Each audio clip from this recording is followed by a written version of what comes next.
Good afternoon, everybody. It's a privilege to be part of such an elite group of people and the students of SDA Bocconi to share my thoughts and learn from each other. Okay, so that's both ways, win and win. All right, so coming back to the journey of learning and growth, I'll start off with a quick insight, with a quick action, with a quick thought that will set the whole session up for all of us. And the question to all of us is, how do you plan to stay relevant in a world where technology and market demands are constantly evolving?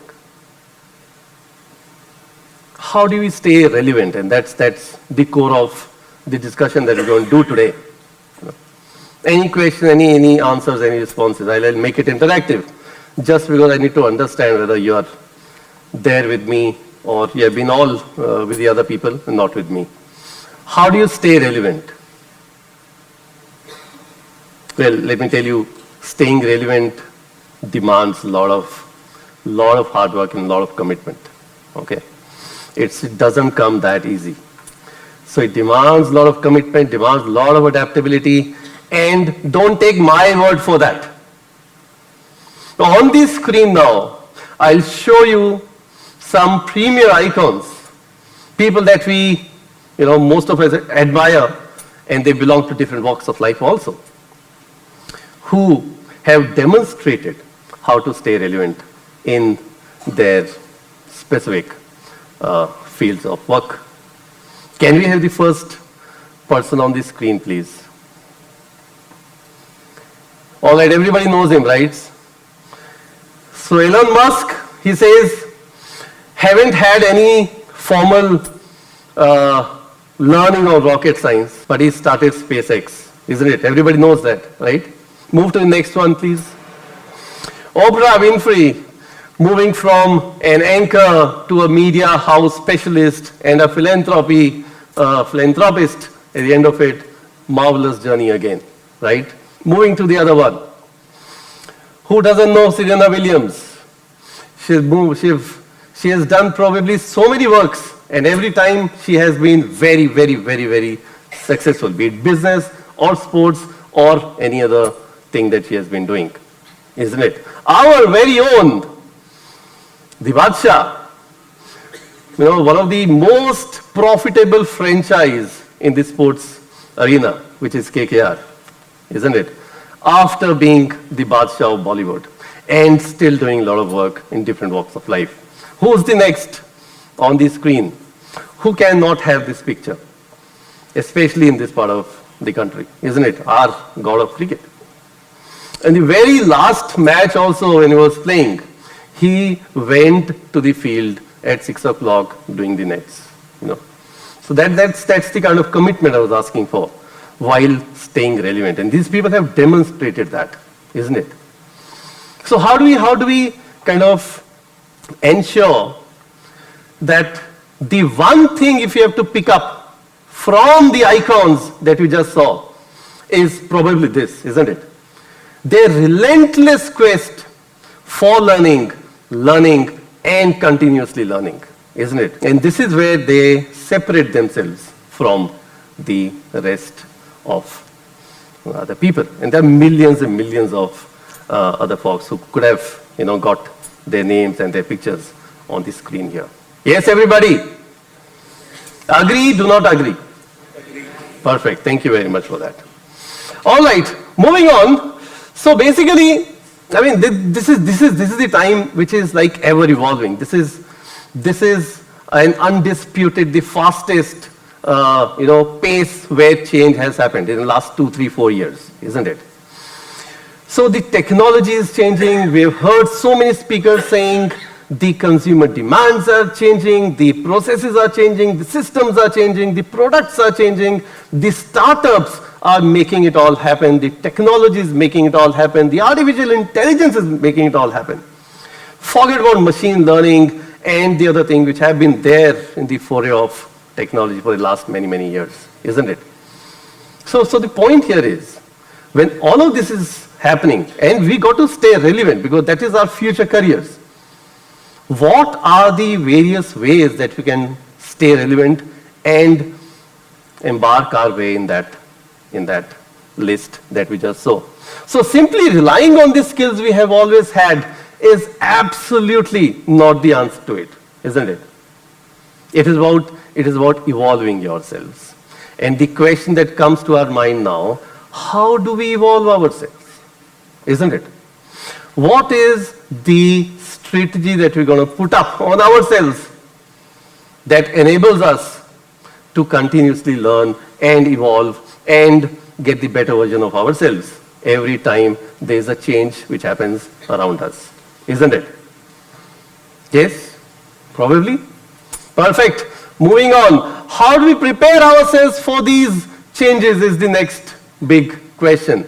And this is where the discussion gets a little serious. Because this is where we have two powerful tools, two powerful plans, two powerful structures that you cannot ignore when you're moving and you're working in a corporate sector or maybe working on your own, And these are the two things that I request all of you while you're starting your careers in next few months or years. I think these are two tools that you just cannot live without. Okay? And this is the essence of our discussion today. And these tools are essentially upskilling and reskilling. Upskilling, a marketeer, for example, maybe a marketeer learning data analytics, for example, isn't it? That's skilling up on his or her domain. That's upskilling, Learning new skills to enhance current abilities. What then is reskilling? Now, reskilling is again acquiring new skills to transition perhaps into different job roles now. For example, a manufacturing worker learning software development, maybe that. Or probably a talent person learning DEI or performance management, isn't it? Fantastic. So the message is reaching there, isn't it?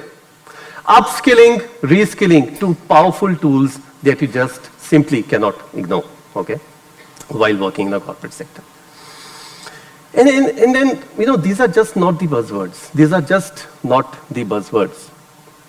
The thing is, these are absolutely essential to the life of the organization and the life of the professionals. And there are a lot of data insights. I have researched and got 3 very, very prominent data insights for you, and these have been taken from very, very strong journals. So we can rely on these numbers.